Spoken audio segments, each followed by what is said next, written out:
Bismillahirrahmanirrahim. Assalamualaikum warahmatullahi wabarakatuh.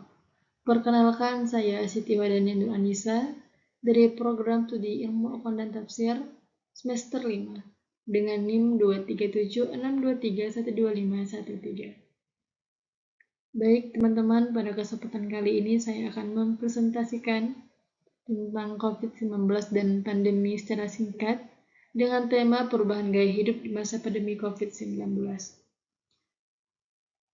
Dan ini untuk memenuhi tugas mata kuliah dari hadis tematik.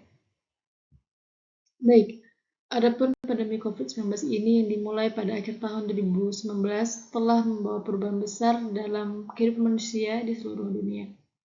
Bukan hanya di bidang kesehatan, tapi juga cara kita bekerja, belajar, dan berinteraksi sosial.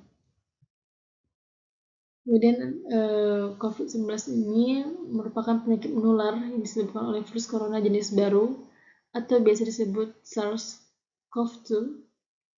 Dan adapun awal mula virus corona ini pertama kali ditemukan di Wuhan, Tiongkok pada Desember 2019. Dan penyakit ini menyebar sangat cepat ke berbagai negara dan dinyatakan pandemi global oleh WHO pada Maret 2020. Dan penularan ini terjadi melalui droplet, sentuhan, dan kontak dekat antar manusia. Dan adapun dari pandemi ini memiliki dampak awal. Yang pertama, diantaranya pembatasan sosial dan aktivitas masyarakat dibatasi atau biasa disebut lockdown. Kemudian sekolah, tempat kerja, dan bahkan tempat ibadah ditutup untuk sementara. Kemudian masyarakat juga harus beradaptasi dengan situasi baru, maka banyak orang mengalami tekanan psikologi karena perubahan yang mendadak. Kemudian selain dampak juga dari COVID-19 ini memiliki perubahan di bidang pendidikan, diantaranya sekolah dan kuliah beralih ke sistem pembelajaran daring atau online, maka guru dan siswa mulai terbiasa dengan platform seperti Zoom, Google Meet, dan juga Classroom.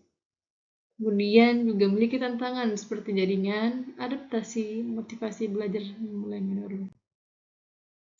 Selanjutnya kemudian selain perubahan di bidang pendidikan juga ada perubahan di bidang kerja.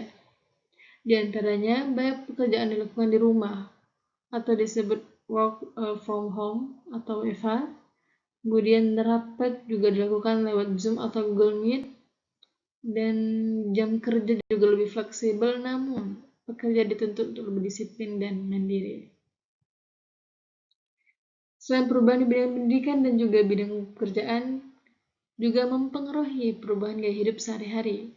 Di antaranya itu penggunaan masker dan hand sanitizer jadi kebiasaan para masyarakat. Kemudian juga menjaga jarak fisik di tempat umum. Dan ada pun lebih sering juga mencuci tangan dan menjaga imunitas dimanapun. Bahkan yang lebih penting itu adalah menjaga pola hidup sehat seperti olahraga, makan makanan bergizi, dan juga cukup beristirahat. Kemudian dari pandemi COVID-19 ini juga memiliki dampak positif dan negatifnya.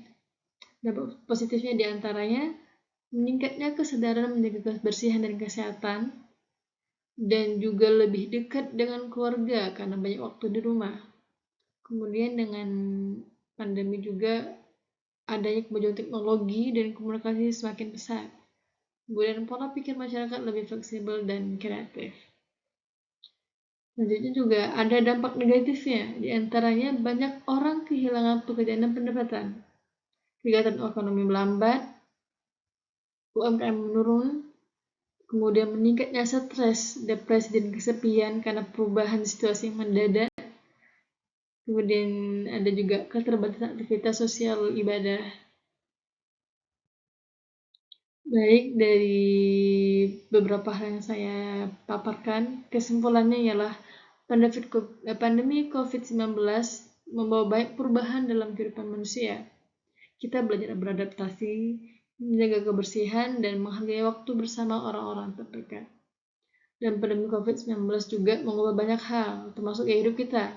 Namun perubahan tersebut juga membawa kesadaran bahwa menjaga kesehatan dan beradaptasi adalah kunci dalam menghadapi masa depan. Dan juga selain menjaga diri sendiri, penting untuk menjadi risiko nyata dari virus ini, serta bagaimana kita dapat melindungi diri dan orang-orang yang kita sayangi. Dan yang terakhir, situasi seperti ini mungkin berlebihan, namun mengatasi stres akan membuat kamu, orang yang kamu sayangi, serta komunitas kamu lebih kuat. Baik, itu saja yang dapat saya sampaikan. Semoga bermanfaat, teman-teman. Mohon maaf jika ada salah kata dan kekurangan.